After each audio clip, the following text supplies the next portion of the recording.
ಭಾವನಾಜೀವಿ ಅಂಥದ್ರಲ್ಲಿ ಮಾತಿನಲ್ಲಿ ಮನೆ ಕಟ್ಟುವಂಥ ಶ್ರೀ ರಜನಿಕಾಂತ್ ಆಗಿರ್ಬೋದು, ಇನ್ನುಳಿದ್ರ ಸಿನಿಮಾ ರಂಗದ ಎಂ ಜಿ ರಾಮಚಂದ್ರನ್ ಏನು ಮಾಡಿದ್ರು ಅವರು ತಮ್ಮ ಸಿನಿಮಾ ತಾರಾ ವರ್ಚಸ್ಸನ್ನು ಮಾಡಿಕೊಂಡು ತಮಿಳುನಾಡಿಗೆ ಒಂದಿಷ್ಟು ಏನೋ ಇವತ್ತು ನಮ್ಮ ಸಿದ್ದರಾಮಯ್ಯ ಸರ್ಕಾರ ಕೊಡ್ತದೆ ಗ್ಯಾರಂಟಿಗಳು ಆ ರೂಪದಲ್ಲಿ ಏನು ಕೊಟ್ಟು ಆಡಳಿತವನ್ನು ಮಾಡಿದ್ದಾರೆ. ಸಿನಿಮಾ ಸ್ಟಾರ್ ಅನ್ನೋದು ಒಂದೇ, ಸಿನಿಮಾದಲ್ಲಿ ದೊಡ್ಡ ಹೀರೋ ಅವ್ರು ಹಾಕಿದ ತಕ್ಷಣ ಎಲ್ಲ ಸಮೃದ್ಧ ಆಗಿಬಿಡ್ತದೆ ಅಂತ ತಿಳ್ಕೊಳ್ಳೋದು ಜನ, ಮುಗ್ಧ ಜನ, ಅಷ್ಟು ಬುದ್ಧಿವಂತರು ಓದಿಲ್ಲ ಅಂತಲ್ಲ. ಉತ್ತರದವ್ರು ನೋಡಿದಾಗ ಈ ದಕ್ಷಿಣ ತಮಿಳಿಗರು ಬುದ್ಧಿವಂತರು ಅನ್ನೋದು ಎರಡು ಮಾತೇ ಇಲ್ಲ, ಆರ್ಥಿಕವಾಗಿ ಬಲಿಷ್ಠರಿದ್ದಾರೆ, ಎಲ್ಲರೂ ಸರಿ ಇಲ್ಲ.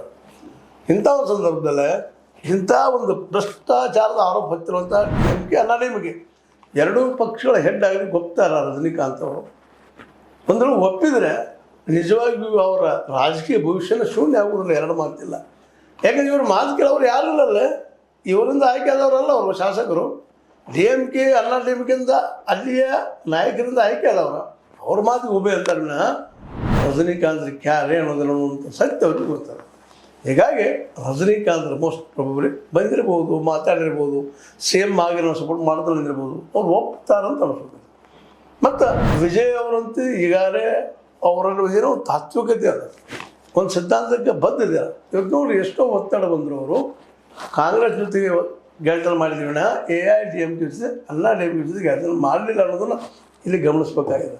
ಆಲ್ರೆಡಿ ಅಣ್ಣಾಡಿಎಂಕೆ ಅವ್ರು ಸಪೋರ್ಟ್ ಮಾಡ್ತಂತ ಹೇಳಿದ್ದಾರೆ ವಿಜಯ್ ಅವ್ರಿಗೆ, ಆದರೂ ಅವ್ರು ದೂರ ಇಟ್ಟಿದ್ದಾರೆ, DMK ಅವರು ದೂರ ಇಟ್ಟಿದ್ದಾರೆ.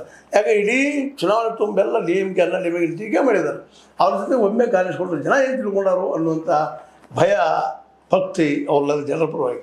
ಹೀಗಾಗಿ ಅವರು ಸಾಧ್ಯಷ್ಟು ಮಟ್ಟಿಗೆ ದೊಡ್ಡ ಪಕ್ಷ ನಮ್ಮದನ್ನು ಕರಿ ನಾವು ಪ್ರೂವ್ ಮಾಡ್ತೀವಿ ಅಂತ ಹೇಳ್ತಾ ಇದ್ದಾರೆ.